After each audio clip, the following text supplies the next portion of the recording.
Hello, hello, hello everybody, and welcome to Not Your Nanna's Norms with your host, Dr. Amy, sociologist and educator.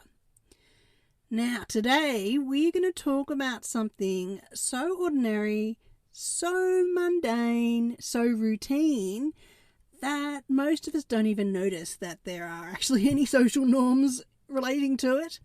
Until, of course, we talk to somebody else and they do it differently. So, yes, we are talking about everyday meals. And this is the food we eat and the meals that we have at my house, at your house, your mate's house, and, of course, at Nanna's house. Before we go any further, I want to acknowledge the Wadawurrung people, the traditional custodians of the land, and extend my respect to elders past and present and to all First Nations peoples listening here today.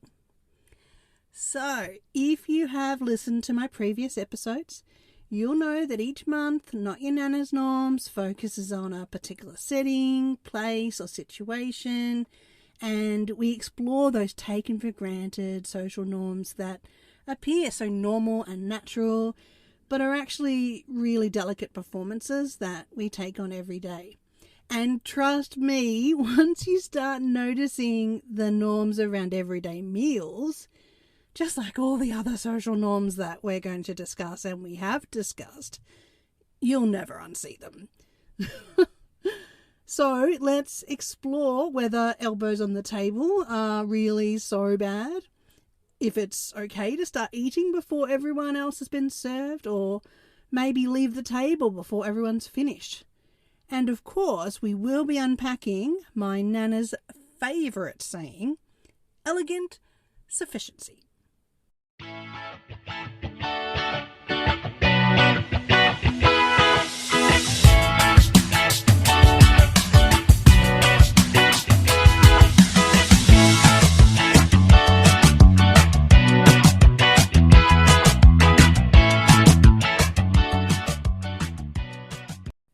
Okay, so as always, we will start by quickly answering a few of your questions and sharing a few of the reviews that Not Your Nanna's Norms has been getting.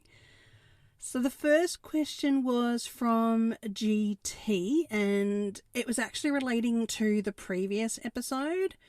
They asked, what is the weirdest thing you have heard people talking about, or the strangest thing that you've seen happening in public toilets? Well, I think for me, it's that people are happy to talk about very personal things in that semi-public space of the hand-washing area. Things like such and such is having an affair with so-and-so, and Aunt Mary's been diagnosed with whatever. And I guess the strangest thing I've ever seen would be people using those hand dryers, let's just say in some rather unusual ways, sort of under their skirt or maybe down their top to warm them up. Oh dear. And the rest of us just having to pretend that we can't hear or see anything unusual. Now, another listener, SG, she actually let me know that their old high school has now installed gender-neutral bathrooms, and they actually did this quite a few years back, so that's pretty cool, and really great to know, SG. I did also receive a few lovely emails reviewing the podcast. So KU said, I recently came across your podcast and I really enjoyed your content. The way you deliver your episodes is so engaging. Thank you, KU. And I got a similar email from AS as well. They said, Dr. Amy, your podcast is wonderful. You're a gifted communicator and you've got such good energy around it. Really great work. Thank you, AS. That's very, very lovely of you. And I really would love to hear from more of you. Most especially, it would mean the world to me if you could all just take a couple of minutes to rate and review on your preferred platform, because this really does keep me in the charts and allows more peeps to discover Not Your Nanna's Norms. Plus, it gives me a really big ego boost, which is always pretty nice, right? Okie dokie peeps, let's jump in to our main topic of the day. What do we mean by the social norms of everyday meals? Now, look, simply put, the social norms of meals relates to the shared expectations, the unspoken rules that make eating food a coordinated social activity rather than just a purely biological need or desire to fill our tummies. And they relate to things like how we sit, we speak, how we might use utensils, how we might share food, and also how we signal respect to each other. And of course, these norms are not universal, but, knowing the norms of the people you're dining with or in the setting where you are really does help to make meals run smoothly and create that sense of social harmony. So norms relate to all sorts of things, including what we eat. So, for example, what are the socially and culturally appropriate foods to eat at breakfast, lunch and dinner? Norms also relate to when we eat. So when is it acceptable time to eat brekkie or lunch or dinner, or to go grab a snack? And are there times when it's not okay to eat?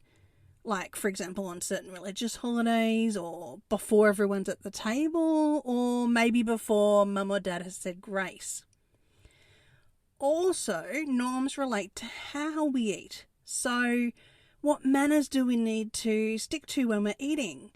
Is it okay to eat with your hands, or are you expected to use knives, forks, spoons, chopsticks for that particular meal? Do you have to use placemats or napkins? And are there condiments on the table? And how fast is too fast to eat? And is it okay to lift your bowl to your mouth so you don't end up with soup all down your cleavage, which, I'm ashamed to say, does tend to happen to Dr. Amy every now and then. We also have meal-related norms around who we eat with. So this could be things like, do the kids all eat together and then mum and dad eat elsewhere? Or does everyone eat together, including the family dog? And similarly, what are the norms around where we eat? So is it acceptable to eat dinner in front of the telly or on the couch? Or do we absolutely, of course, have to eat at the dining table? And finally, what are the social norms around why we eat what we do? So, are there foods that are socially assigned as cool or healthy or comforting or, fancy? For many of us, the first time we notice that everyday meals might actually involve social norms is when we go and visit a friend or a relative's house, and then we soon realise that what we have seen as normal or natural isn't actually normal or natural for everyone. If you've been listening to my previous episodes, you will know that I grew up in the 1980s and 1990s, and as I've mentioned before, apart from that big move to the big smoke when I was a young kiddo, we were a pretty typical middle to upper middle class Aussie family. We had mum and dad and 3 kids living in a fairly modern home, and we embraced the latest 1980s technologies, and my folks also had a pretty typical gendered division of labour for the time. So dad worked full-time, like most dads in 1980s Australia, and mum cared for us girls, tended to the house, and also worked some night shifts in paid employment. And it was a lot. So, Mum, if you are listening, and I think you might be, you are and you were awesome. Dad, of course, you were awesome too. But mums of this time really had to juggle a lot with very little recognition or community support. Because the 1980s were really a time of social change in Australia, and most men were still largely the primary breadwinners of the family and had minimal involvement in the day-to-day household management. But life was really speeding up for many families, especially as more and more women were juggling children and home life and increasingly paid work. Plus, of course, just to add insult to injury, we were heading towards a recession, and there really were actual cost of living pressures for many families too. At the same time, childcare shortages and government subsidies to pay for childcare were really, really limited. Plus, not everyone was on board with the idea of mums engaging in paid work, with many people still believing that women, especially mums, ought to focus on raising children rather than engaging in any paid work or pursuing careers. So contested attitudes towards working mothers meant that many women were juggling paid work with the bulk of home duties, often under a large amount of scrutiny from families or the broader community. And Australian mothers were really navigating the emotional, social and practical pressures of essentially being everything to everyone. And whilst their paid workforce participation rose sharply in the 1980s, the cultural expectation that mothers ought to be providing healthy, wholesome family meals did not loosen. And so health couldn't be compromised, but time had to be saved somewhere. So what was your typical 1980s mum to do? Where could they turn for help? The kids? No. Definitely not. Certainly not in my family anyway. Okay, look, we did help out a little bit, but we really were very typical kids who would only help out making dinner if we absolutely had to. No. The mums of the 1980s got help from the latest and greatest time-saving technologies. And by technologies, I mean things like microwaves and supermarket things like pre-packaged sauces, pre-sliced bread, and other very useful long shelf life foods. And by the mid-1980s, supermarket convenience foods were marketed as scientifically developed, hygienic, and nutritionally balanced. And this really aligned with mothers' desire to protect their children's health while managing their new time constraints.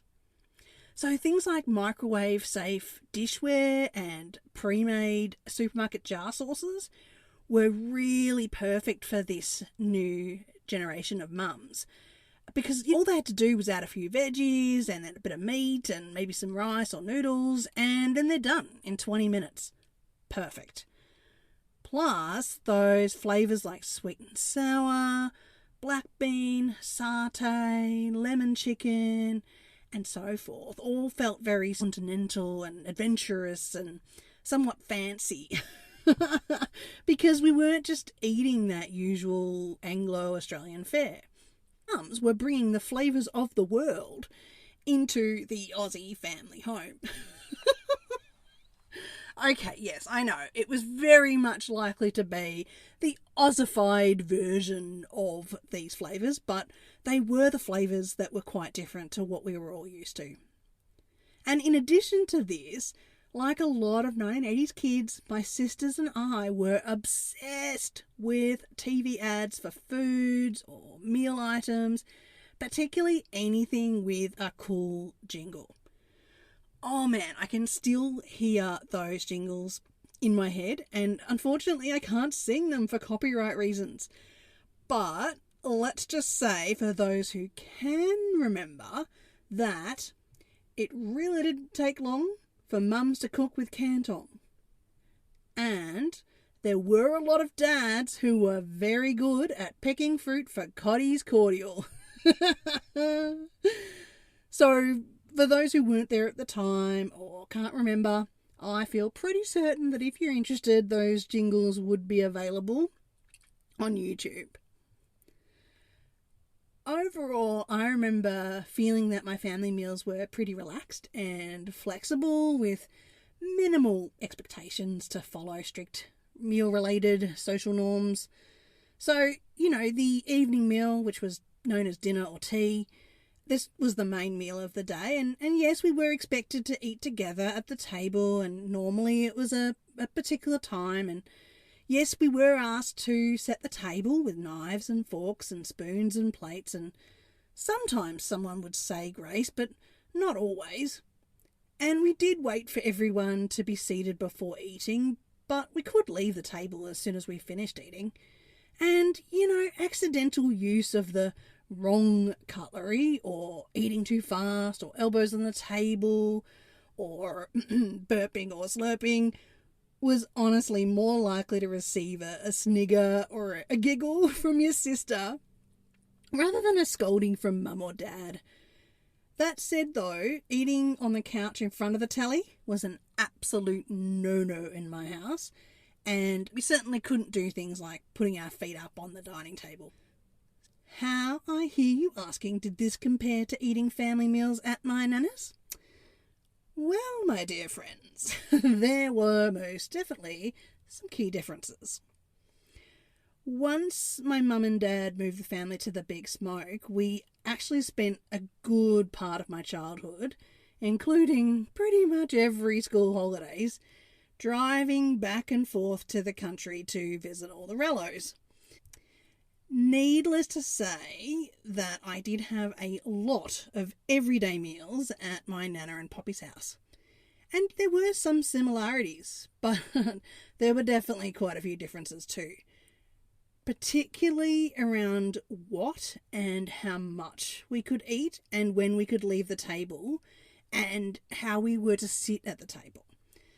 So Nana, sometimes with the help of my mum, would do all the cooking, with the exception of an occasional weekend breakfast treat where my poppy cooked up sausages for all us girls to have with toast.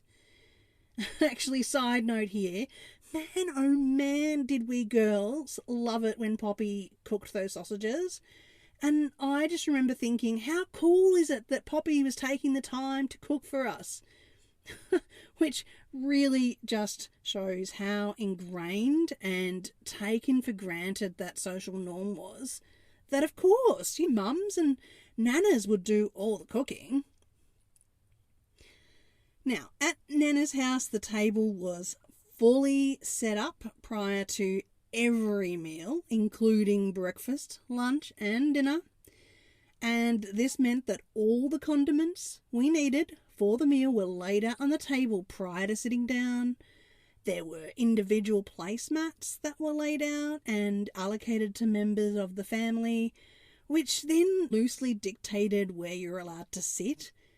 However, I know I definitely swapped my placemat several times so that I could sit in a better spot at the table when no one was looking.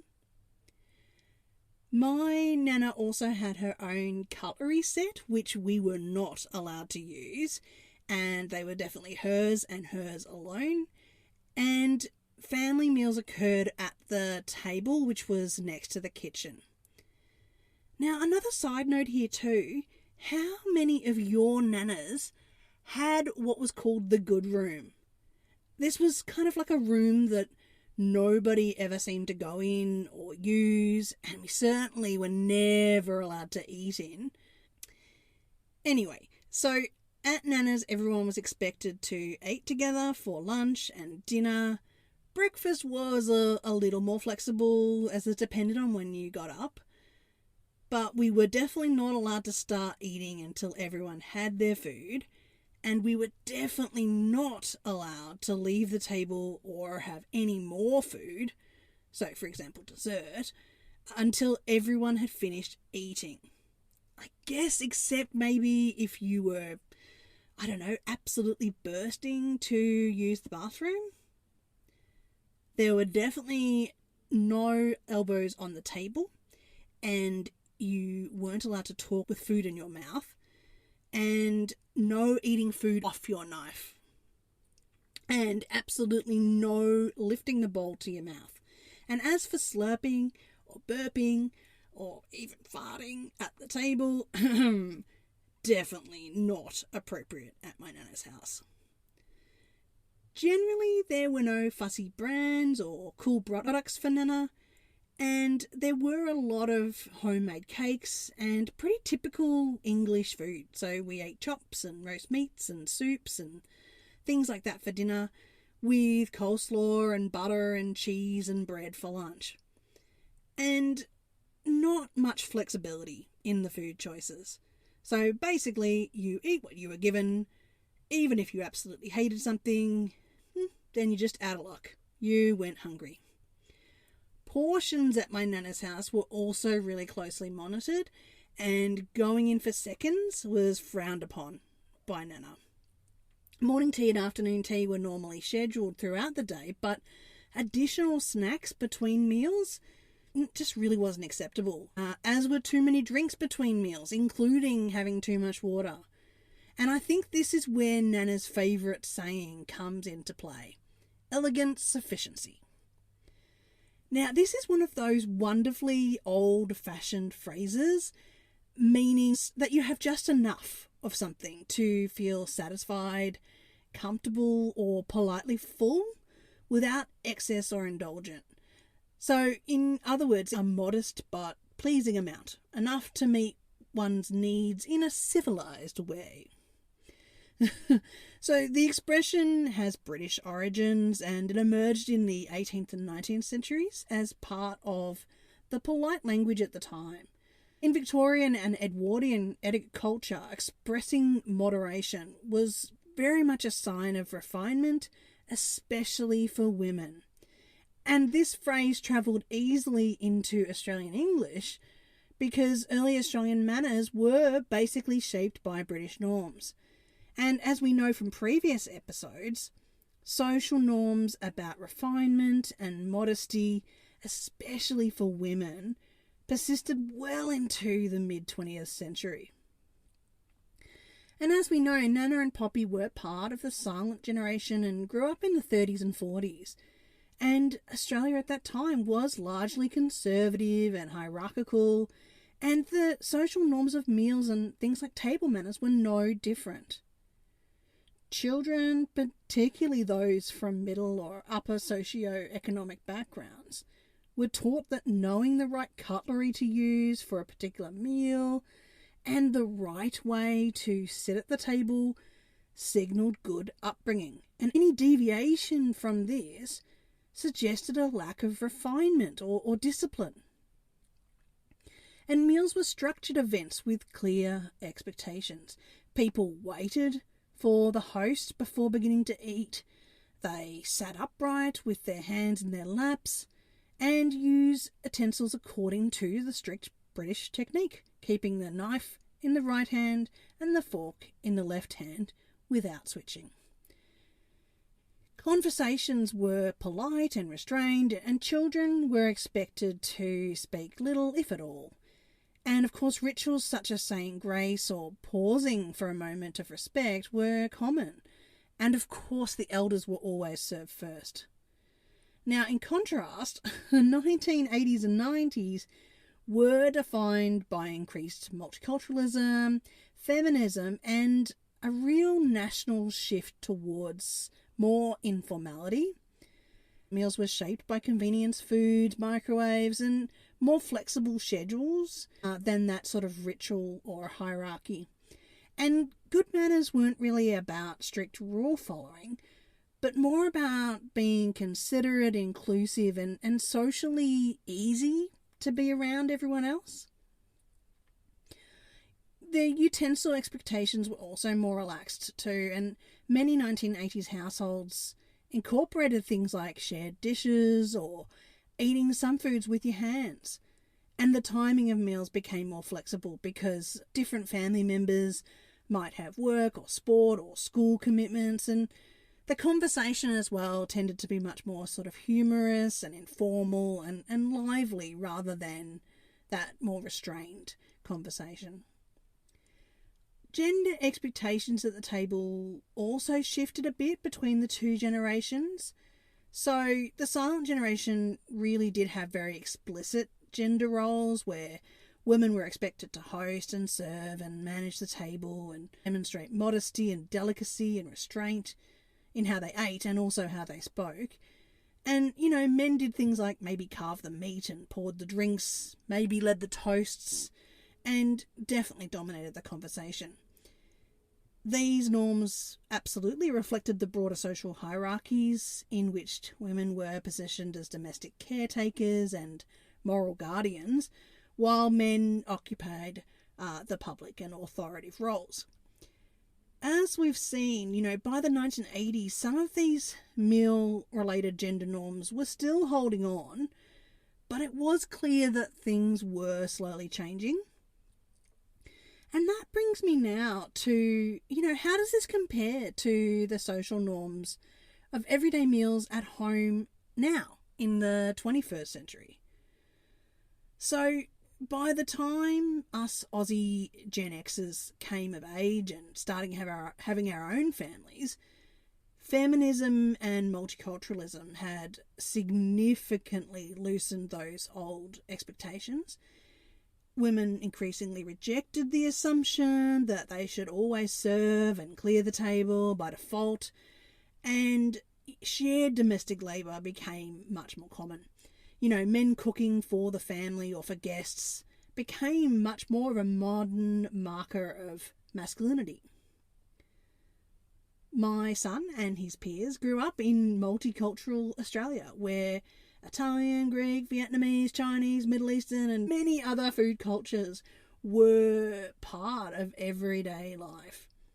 Shared dishes, chopsticks and a diverse range of utensil practices became normal. And social norms involving the acceptance or respect of an individual's right to request meals based on ethical, health, environmental, moral or religious reasons were increasingly commonplace.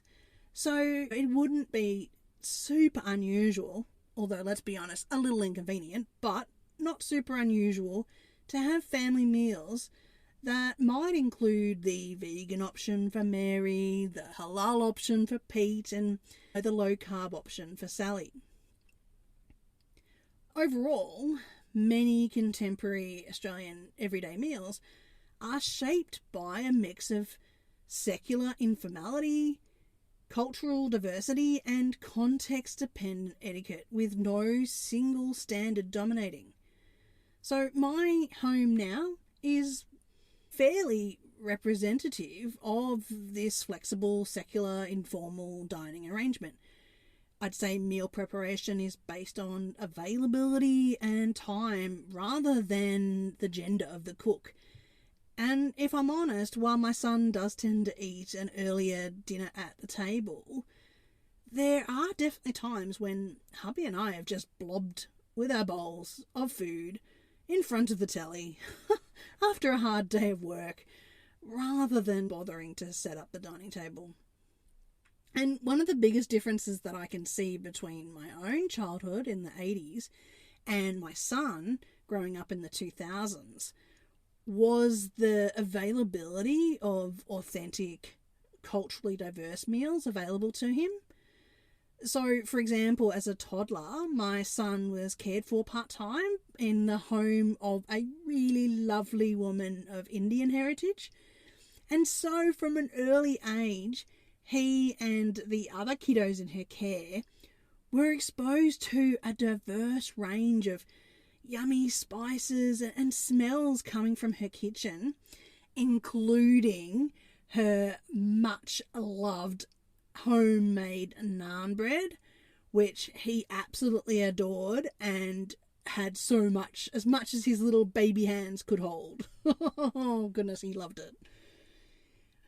We also lived for many years in an area known for amazing Chinese, Vietnamese and other Asian foods, and so my son's favourite meals included homemade versions of Asian noodle soups or things like sushi. Now, when I started thinking about this episode and how the social norms of family meals have changed over time, I couldn't help but think about a close family member of mine. Let's just call her Lucy. So Lucy grew up with me and lived through the same meal-related social norms of 1980, 1990s middle-class Australia. But unlike me, who married an Aussie guy and simply moved around the metro and regional areas of Australia, Lucy met a Spanish guy and now she lives full-time in Spain.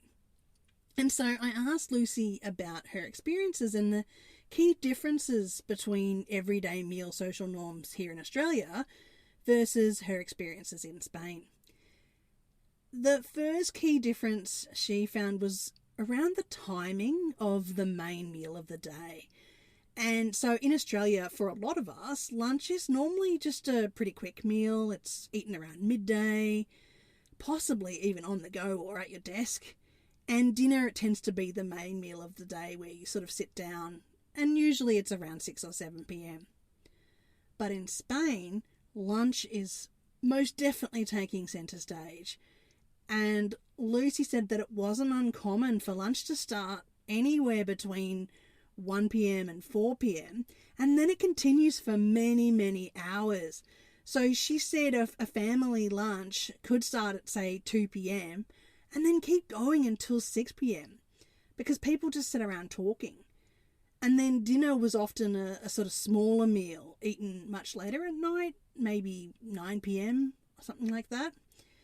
And brekkie was also not a priority for many in Spain, she said. Shared platters of food tended to be placed in the centre of the table rather than individual portions being served out on plates, which is definitely much more common here in Australia. And the meal takes priority. So, in other words, eating food when it's hot and ready is much more important than waiting for everyone to be seated before tucking in, as would be the social norm here in Australia.